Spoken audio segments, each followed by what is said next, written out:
Hey everybody, my name's Chef Simmons. I'm the chef at Firefly Tapas Kitchen and Bar in fabulous Las Vegas, Nevada. I'm going to be making sangria for you today. Sangria is the lifeblood of my restaurant. It's a Spanish tapas restaurant, and the sangria flows through the restaurant just like blood.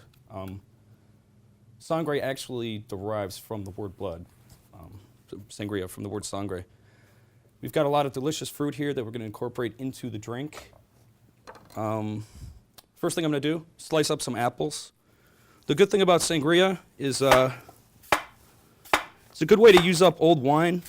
So if you're eating dinner, you got a half a bottle of red wine, just throw it in the refrigerator, and then when you're ready to make sangria, you could just use kind of the old red wine because it doesn't really matter if it's fresh or not.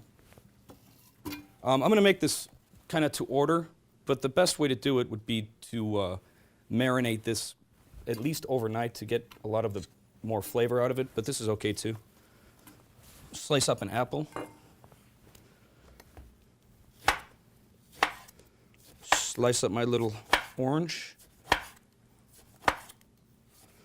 I slice it nice and thin too, so that we get kind of more absorption of the juices out of here. Look at those colors, beautiful.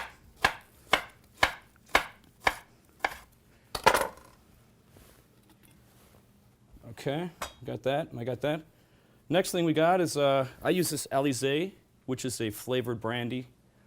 This is a berry flavor with passion fruit, so it kind of adds another layer of the fruit to the beverage, and it also kind of kicks up the alcohol content.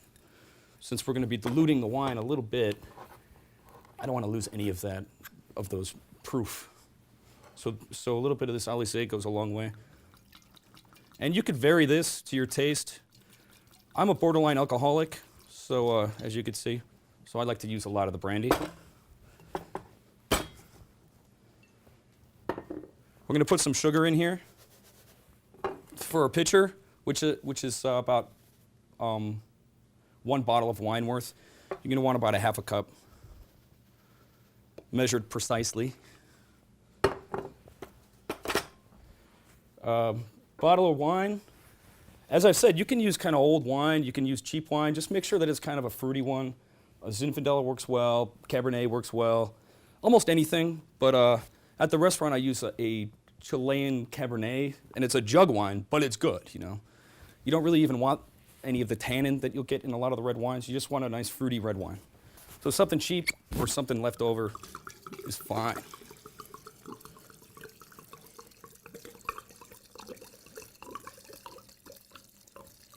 This, to me, is just the perfect thing to drink out on your patio on a summer day. Or alone in your basement in the dark at midnight. It's fine too.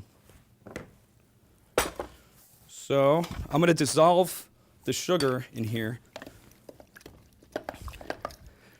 Now the real way to do this would be, at this point, to sit it out at room temperature overnight or even for a few days. And the flavors really come together a lot better. All of the juices are going to come out of the fruit, and the sugar is going to dissolve, and the drink is going to come together better. But I don't think you want to wait 3 days watching this marinate. Okay. Now, if I had made this ahead and left it out for a couple of days, what I would do would be to strain out this fruit and throw that and just discard that. You want to strain out the fruit, squeeze as much of the juice out of the fruit as you can, because it gets kind of ratty and it gets a little mealy. But if you're just making it fresh like this, leave it in the pitcher and it looks real nice. Lots of ice. It's another key.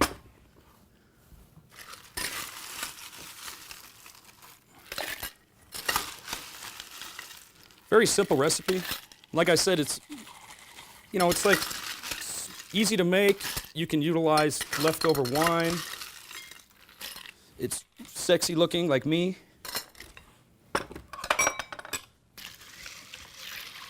Very refreshing.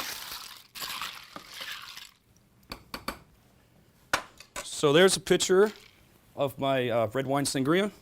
What I'm going to do next, I'm just going to make a little garnish for it, for the glass, just to sex it up a little bit.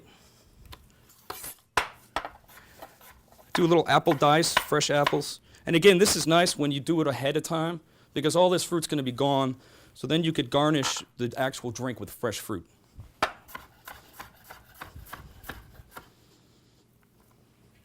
So check this out.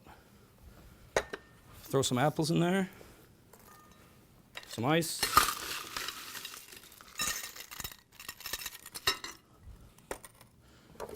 Do a little orange wedge.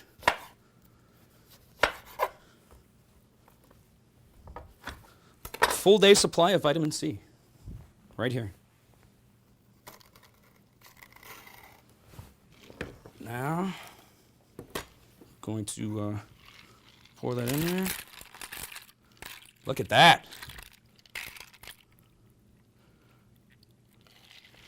Got a nice fruity glass of red wine sangria.